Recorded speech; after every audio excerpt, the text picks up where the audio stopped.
മഹാസമ്മേളനത്തിന് ഭക്തി നിർഭരമായ തുടക്കം. ഹിന്ദുധർമ്മ പരിഷത്തിന്റെ ആഭിമുഖ്യത്തിൽ ശ്രീ പത്മനാഭസ്വാമി ക്ഷേത്രത്തിന്റെ തെക്കേ നടയിലുള്ള പ്രിയദർശിനി ഹാളിൽ 16ാമത് അനന്തപുരി ഹിന്ദു മഹാസമ്മേളനത്തിന് തുടക്കമായി. ചെങ്കോട്ടുകോണം ശ്രീരാമദാസ് മിഷൻ അധ്യക്ഷൻ ശ്രീ ശക്തിശാന്താനന്ദ മഹർഷി തൃപ്പാദങ്ങൾ സമ്മേളനത്തിന്റെ ദീപപ്രജ്വലനവും അനുഗ്രഹ പ്രഭാഷണവും നിർവഹിച്ചു.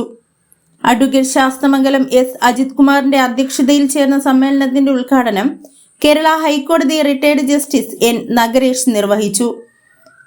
Hindudharma Parishad chairman Chenkal S Rajasekharan Nair, M Gopal, advocate B Gopalakrishnan, P Ashok Kumar, K P Saju തുടങ്ങിയവർ സംസാരിച്ചു.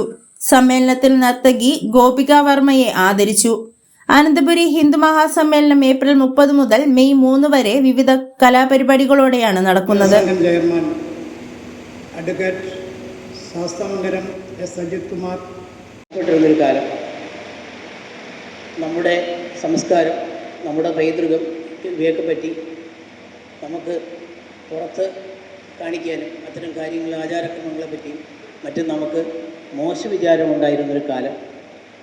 നമ്മുടേതല്ലാത്ത പലതും വളരെ ശ്രേഷ്ഠമാണെന്നും ആരോഗ്യ സംബന്ധമായ കാര്യങ്ങൾക്ക് നമ്മുടേതൊന്നും തന്നെ കൊള്ളില്ല എന്നും മറ്റു മതക്കാരുടെ വ്രതവും നിയമം പിടിക്കുന്നതാണ് നമ്മുടെ ആരോഗ്യത്തിന് ഏറ്റവും നല്ലതെന്നും ജീവിതത്തിൻ്റെ മാർഗമായി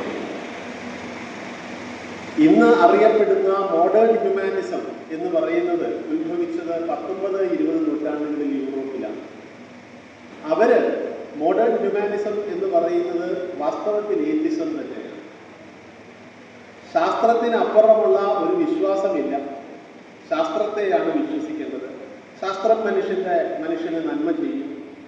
ഈ മനുഷ്യന്റെ അന്ധവിശ്വാസങ്ങൾ അവരെ ഇരുട്ടിലേക്ക് നയിക്കും. ആ അർത്ഥത്തിലാണ്